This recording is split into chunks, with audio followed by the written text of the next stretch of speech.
সিরিয়ায় সোয়েদা প্রদেশে যুদ্ধবিরতির ঘোষণার পরও দ্রুজ সম্প্রদায়ের পক্ষ নিয়ে দেশটিতে বিমান হামলা চালিয়েছে ইসরায়েলি বাহিনী। সিরিয়ার সরকারি বাহিনীর অবস্থান লক্ষ্য করে চলে বোমাবর্ষণ, ধ্বংস হয়ে গেছে ভারী ট্যাঙ্কসহ বেশ কিছু সামরিক যান। এতে পরিস্থিতি আরও উস্কে দিয়েছে তেল আবিব।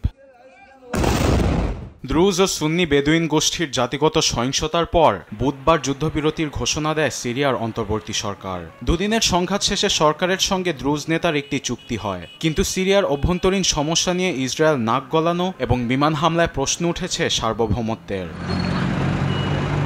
দ্রুজ সম্প্রদায়কে রক্ষা ও সীমান্তবর্তী অসামরিক অঞ্চলের নিরাপত্তার স্বার্থে তেল আবিবে পদক্ষেপ নিয়েছে বলে দাবি করেন ইসরায়েলি প্রধানমন্ত্রী নেতানিয়াহু। দক্ষিণ পশ্চিমাঞ্চল অসামরিক অঞ্চল হিসেবে স্থিতিশীলতা বজায় রাখাটা আমাদের দায়িত্ব। সীমান্তে আমাদের যোদ্ধারা অভিযান অব্যাহত রেখেছে। আরেকটা লেবাননের মতো পরিস্থিতি হতে দেব না। দ্রুত সম্প্রদায় রক্ষায় সিরিয়ায় অভিযানে এ বিষয়গুলো নিশ্চিত করছি আমরা।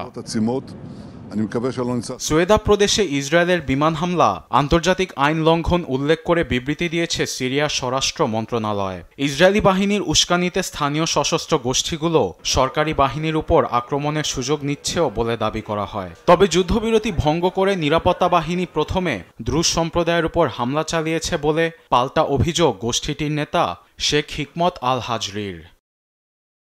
পরিস্থিতি এখনো ঘোলাটে। সীমান্তে তৎপরতায় বেড়েছে আইডিএফের। তা দেখতে ভিড় করছে অধিকৃত গোলান মালভূমি দ্রুজ সম্প্রদায়ের তরুণরা।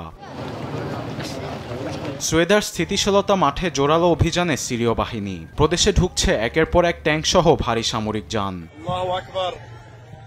আল্লাহ সর্বশক্তিমান। সোয়েদা রক্ষায় আমরা 42তম ডিভিশন ট্যাঙ্ক ব্রিগেড উপস্থিত।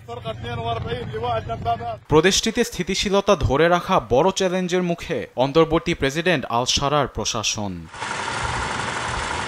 আরবেদ আফসার, নিউজ ডেস্ক, দেশ টিভি।